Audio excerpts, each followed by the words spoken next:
हल्का रानिया क्षेत्र के थाना रानिया की बात है। घोड़ावाली गांव है उसके अंतर्गत, और 20 साल से पुराना कोई पारिवारिक झगड़ा था उनका खाले का। और जे निकाय चुनाव के बाद जिस तरीके से सत्ता पक्ष के लोगों ने पुलिस का दुरुपयोग किया और हमारी पार्टी से जुड़े हुए लोग थे जिनके खिलाफ जो धारा बनती ही नहीं थी वो लगाने का काम किया। 452 और 354 मोलेस्टेशन का होता है, जो छेड़छाड़ का। खेत में झगड़ा हुआ और 452 किसी के घर में आकर के मारपीट हो तो लगती है। उसके बाद मैंने थाना प्रभारी को फोन पे जब बात कही विजय अन्याय हो रहा लोगों के साथ, तो उन्होंने कहा कि सत्ता पक्ष के लोगों का दबाव है मेरे ऊपर। तो मैं आपके माध्यम से पूछना चाहता हूं ये कि 13 या 15 थाने हैं मेरे ख्याल जिले के अंदर। अगर सारी थाना इंचार्ज ये करेंगे तो एसएचओ लगाने का तो कोई औचित्य नहीं रहा। क्यों ना सत्ता पक्ष के लोगों को थाने के अंदर बिठा के उनको चार्ज दिया जाए। रही बात उच्च अधिकारियों की, उनसे बात करी तो उनको भी इनके बारे में कुछ पता नहीं था। फिर उनको कोर्ट में कल ही पेश करना था, लेकिन सत्ता पक्ष के लोगों के दबाव के कारण रात भर उनको थाने में रखा। 5 आदमी थे और आज सुबह कोर्ट में उनको पेश करने की बात कही। और दूसरी तरफ हमेशा पुलिस के सीनियर अफसर कहते हैं कि जनता के साथ मैत्रीपूर्ण भाव से हम लोगों को साथ जोड़ेंगे ताकि जिले का जो काम है ऐसे उलझे हुए उनको सॉर्ट आउट कर सकें। अगर आम लोगों के साथ ये तशद्दुद कर रहे हैं तो मेरे ख्याल से न्याय की उम्मीद नहीं की सकती। और पुरानी बात करूं मैं 2007-8 की, उस टाइम डेरा विवाद था हमारे जिले के अंदर। उस टाइम हमने पीस कमेटी बनाई जहां जिला प्रशासन ने, और हमने महत्वपूर्ण भूमिका निभाई क्योंकि मेरे फादर साहब भी एसजीपीसी के मेंबर रहे हैं, सरदार गंगा सिंह जी, और मेरे भाई भी जो एसजीपीसी के अंडर है जिले का जो गुरुद्वारा साहब हैं, इलेक्टेड प्रधान है उसके 7 मेंबरी वो कमेटी है, उसके प्रधान है। उसमें बलकार सिंह एमएलए मेंबर है, मेरे भाई उसके प्रधान है। तो हमारी भूमिका भी उसमें अहम रही और लोगों को 340-42 गांव है, 336 कर लो 42 कर लो, डानियाँ लगा के सारे गांवों में हमने जाके उस टाइम लोगों को समझाया। फिर उसके बाद जब 2017 में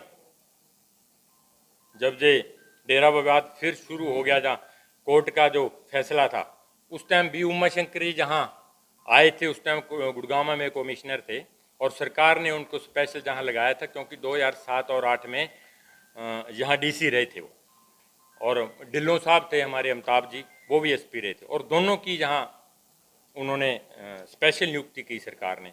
उस टाइम भी इन्होंने मेरे को बुलाया और पीस कमेटी को दूसरी बार खड़ा करके, और हमने अकाल तख्त के जथेदार तक बात करी, मैंने करी, मेरे भाई प्रकाश ने करी, और कमेटियां बना करके गांवों में, और हम गए, उनको कहा भी पीस रखो, हमारा जिला शांत रहना चाहिए।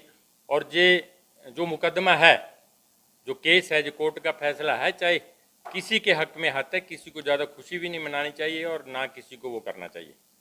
और उसके बाद 31 वार्ड हैं सरसे जिले के, इन्होंने भी बाकायदा कमेटियां बना करके हमें लोगों को समझाने की कोशिश करी। मेरा कहने का तात्पर्य ये है कि जब प्रशासन को जरूरत पड़ती है हमारी, तो हम सहयोग करते हैं और इनके साथ खड़े होते हैं, चाहे किसान आंदोलन हो चाहे कुछ हो। हमने हमेशा पीस रखा है जिले को। लेकिन अब सत्ता पक्ष के लोगों के दबाव में आकर अगर जो उच्च अधिकारी अगर चुप बैठेंगे तो फिर गरीब आदमी को न्याय नहीं मिलेगा। और 30 अप्रैल को एक थाना प्रभारी और था, वो रिटायर हुआ है 30 अप्रैल को, उसने इतना आतंक मचाया था रानी हल्के में। आप जाकर के देखो, पूछो, और लोग अब भी कोर्ट में जाने के लिए तैयार हैं। उनके खिलाफ मेरे ख्याल में कुछ तथ्य इकट्ठे कर रहे हैं। उन्होंने भी बड़ी करप्शन करी थी और लोगों को न्याय नहीं दिया। दूसरी बात, हम उम्मीद करते हैं मुख्यमंत्री से और जिला पुलिस प्रशासन से, क्योंकि एसपी साहब भी वैसे तो ठीक है, ईमानदार अफसर हैं, लेकिन अगर इनके नीचे वाले हैं वहाँ सुनवाई नहीं है किसी की, तो फिर फायदा भी क्या। और उम्मीद करता हूँ मैं एसपी साहब इसको दखल दे के और जो धाराएं गलत लगाई हैं इनको रद्द करने का काम करेंगे, और जो संबंधित अधिकारी है थाने के उनको भी सजा देने का काम करेंगे। और मुख्यमंत्री भी हमेशा कहते हैं कि हमारी सरकार है जो इसमें पारदर्शिता है और बिल्कुल ईमानदारी से अफसर हमारे काम करते हैं।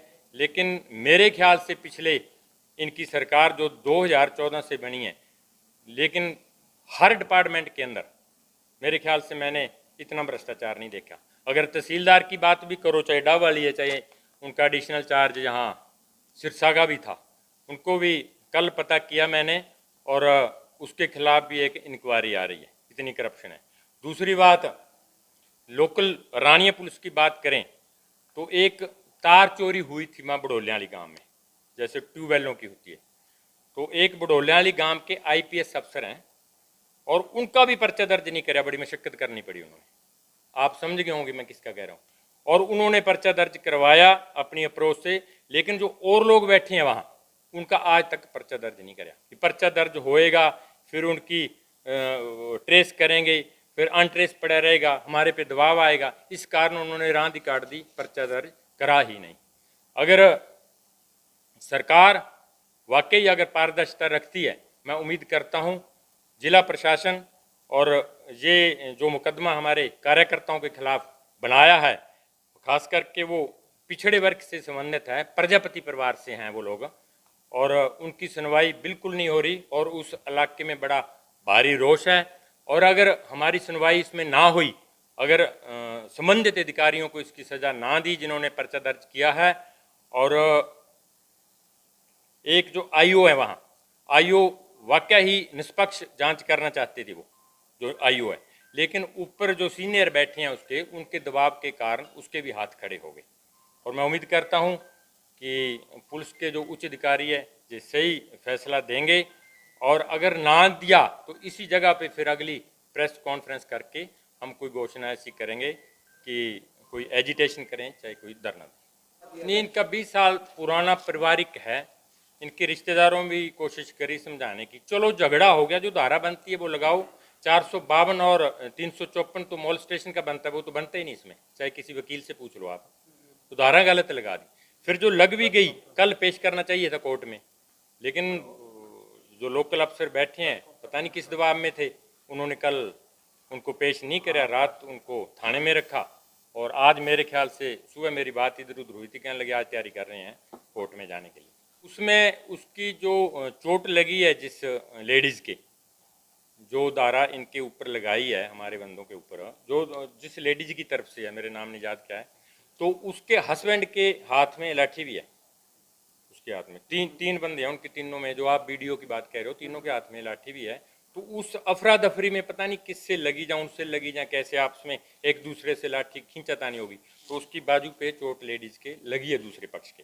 लेकिन जो धारा बनती है वो लगनी चाहिए, तो धारा गलत लगी है जो तो बनता नहीं था ना, मोलेस्टेशन का छेड़छाड़ का तो बनता ही नहीं, और 452 भी नहीं बनता। बिल्कुल जो वीडियो में देखोगे तो साफ दिखाई दे रहा है कि वो खेत में झगड़ा होता ना। 20 साल पुराना पारिवारिक है इनका। मेरे ख्याल से ये रिश्तेदारों ने भी कोशिश करी है और हुआ नहीं अभी तक, तो बाकी होगा तो अच्छी बात है, कुछ समझौता होता है तो अच्छी बात है, हम तो हमेशा पंचायती करते हैं।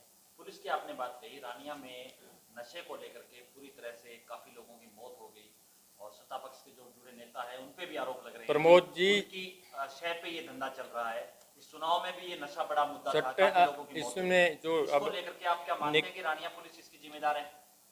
मैं तो कह रहा हूँ जो निचले सतर पे लग रहे हैं ना, वो बहुत लोग ही जिम्मेवार हैं। रानिया की बात भी ना करो, कालियाली बेल्ट की भी बात कर सकते हैं हम।